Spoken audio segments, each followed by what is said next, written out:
पौराणिक कथाओं के अनुसार एक बार दुर्वासा ऋषि के द्वारा देवराज इंद्र को मिले श्राप के कारण लक्ष्मी स्वर्ग लोक को छोड़कर अदृश्य हो गई। लक्ष्मी के चले जाने से इंद्र आदि देवता निर्बल और श्रीहीन हो गए। उनका सारा धन वैभव लुप्त हो गया। जब ये खबर दैत्यों को मिली तो उन्होंने स्वर्ग पर आक्रमण कर दिया और देवगण को पराजित कर स्वर्ग पर अपना कब्जा जमा लिया। उसके बाद निराश होकर इंद्र देवगुरु बृहस्पति और अन्य देवताओं के साथ ब्रह्मा जी की शरण में पहुँचे।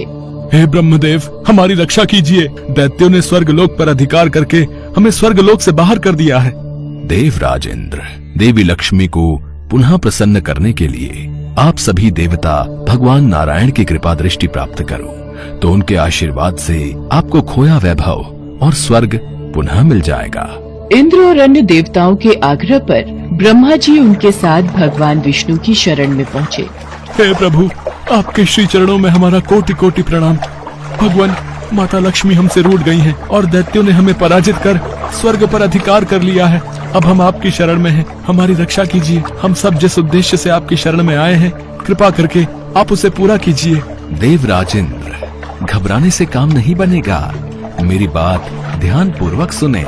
दैत्यों पर इस समय काल की विशेष कृपा है, इसलिए जब तक तुम्हारे उत्कर्ष और दैत्यों के पतन का समय नहीं आता, तब तक तुम उनसे संधि कर लो, क्योंकि केवल यही तुम्हारे कल्याण का उपाय है। क्षीर सागर के गर्भ में अनेक दिव्य पदार्थों के साथ साथ अमृत भी छिपा है। उसे पीने वाले के सामने मृत्यु भी पराजित हो जाती है। इसके लिए तुम्हें समुद्र मंथन करना होगा। ये कार्य अत्यंत दुष्कर है, अतः इस कार्य में दैत्यों से सहायता लो।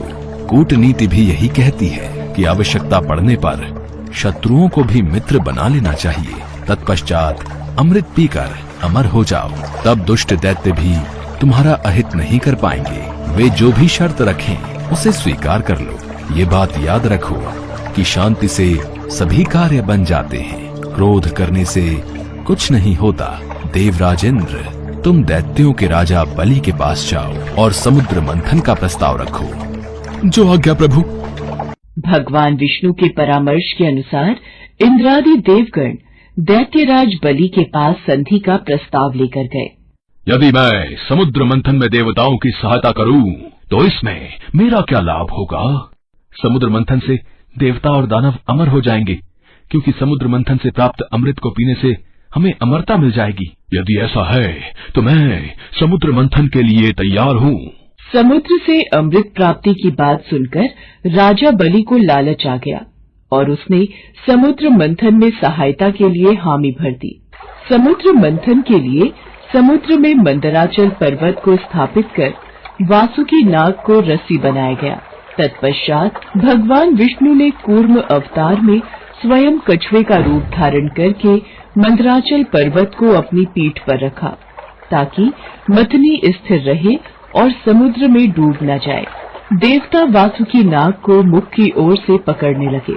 इस पर उल्टी बुद्धि वाले दैत्यों ने उनसे कहा, वासुकी नाग को मुख की ओर पकड़ने में अवश्य तुम देवताओं का कुछ न कुछ लाभ होगा। हम भी किसी से शक्ति में कम नहीं हैं। हम मुंह की ओर का स्थान लेंगे। ठीक है, तो हम पूंछ के भाग से पकड़ लेंगे। हमें इसमें कोई आपत्ति नहीं है। अमृत पाने की इच्छा से सभी बड़े जोश और वेग से मंथन कर रहे थे। सहसा तभी समुद्र में से कालकूट नामक भयंकर विष निकला। ये सब क्या हो रहा है? समुद्र में से तो विष निकल रहा है। ऐसे तो हम सब मारे जाएंगे। भागो, ये विष है, भागो। हमें भगवान भोलेनाथ की शरण में जाना चाहिए। अब वही इस परेशानी का हल बता सकते हैं। महादेव, समुद्र मंथन से विश्व बह रहा है, जो पूरी पृथ्वी पर संकट फैला रहा है। प्रभु, कुछ कीजिए। आप सबको परेशान होने की कोई आवश्यकता नहीं है। मैं इस विष का पान करूंगा और उसे अपने कंठ में रोक लूंगा। सभी देवताओं की प्रार्थना पर महादेव समुद्र मंथन से निकले विष को हथेली पर रखकर पी गए, किंतु उसे कंठ से नीचे नहीं उतरने दिया। उस कालकूट विष के प्रभाव से शिव जी का कंठ नीला पड़ गया, इसीलिए महादेव जी को नीलकंठ भी कहते हैं। फिर से समुद्र मंथन प्रारंभ हुआ और इस बार दूसरा रत्न कामधेनु गाय निकली, जिसे ऋषियों ने रख लिया। फिर उच्चैश्रवा घोड़ा निकला जिसे दैत्यराज बलि ने रख लिया। उसके बाद ऐरावत हाथी निकला जिसे देवराज इंद्र ने रख लिया। ऐरावत के बाद कौस्तुभ मणि समुद्र से निकली, उसे विष्णु भगवान ने रख लिया। फिर लक्ष्मी जी निकली। लक्ष्मी जी ने स्वयं ही भगवान विष्णु को वर लिया और अंत में धन्वंतरी देव अमृत का घट लेकर प्रकट हुए। धन्वंतरी के हाथ में अमृत को दैत्यों ने छीन लिया और उसके लिए आपस में ही लड़ने लगे। इस अमृत को पहले मैं पीऊंगा। नहीं, ये अमृत पान पहले मैं करूंगा। नहीं, मैं पीऊंगा। नहीं, पहले मैं।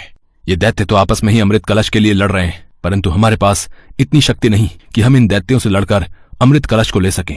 हमें भगवान विष्णु से सहायता मांगनी होगी। हे नारायण, सभी राक्षसों ने अमृत कलश को छीन लिया है और उस कलश के लिए आपस में युद्ध कर रहे हैं। दुर्वासा ऋषि के श्राप के कारण देवता दैत्यों से युद्ध करने में सक्षम नहीं हैं। आप इनकी सहायता कीजिए। आप चिंतित मत होइए ब्रह्मदेव, मैं देवताओं की सहायता के लिए मोहिनी रूप धारण करूंगा। देखते ही देखते भगवान विष्णु ने मोहिनी नामक एक अति सुंदर युवती का रूप धारण कर लिया और दैत्यों के पास पहुंच गए। आओ शुभगे, तुम्हारा स्वागत है। हमें अपने सुंदर कर कमलों से ये अमृत पान कराओ। हे देवताओं और दानवों, तुम दोनों ही महर्षि कश्यप जी के पुत्र हो, फिर भी परस्पर लड़ते हो। मैं तो स्वेच्छाचारिणी स्त्री हूँ। बुद्धिमान लोग ऐसी स्त्री पर कभी विश्वास नहीं करते, फिर तुम लोग कैसे मुझ पर विश्वास कर रहे हो? अच्छा यही है कि स्वयं सब मिलकर अमृत पान कर लो। ये श्रीहरि की ही कोई लीला है जिससे दैत्य उनके रूप पर मुग्ध हो गए हैं।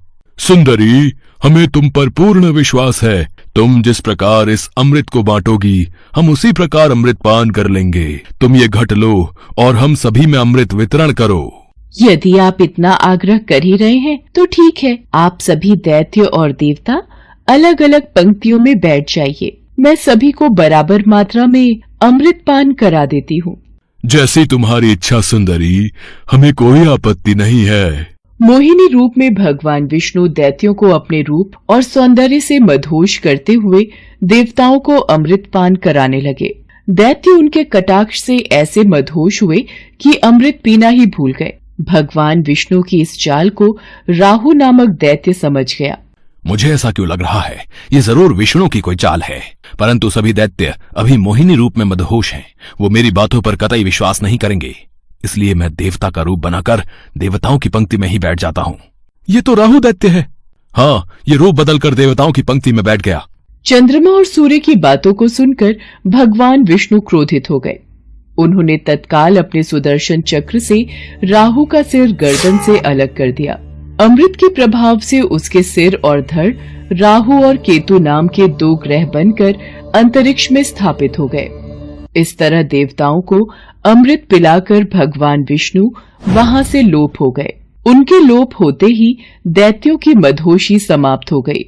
वे अत्यंत क्रोधित हो देवताओं पर प्रहार करने लगे। इस बार सभी देवता अपनी शक्ति वापस पा चुके थे, अतः उन्होंने दैत्यों को परास्त कर अपना इंद्रलोक वापस प्राप्त कर लिया।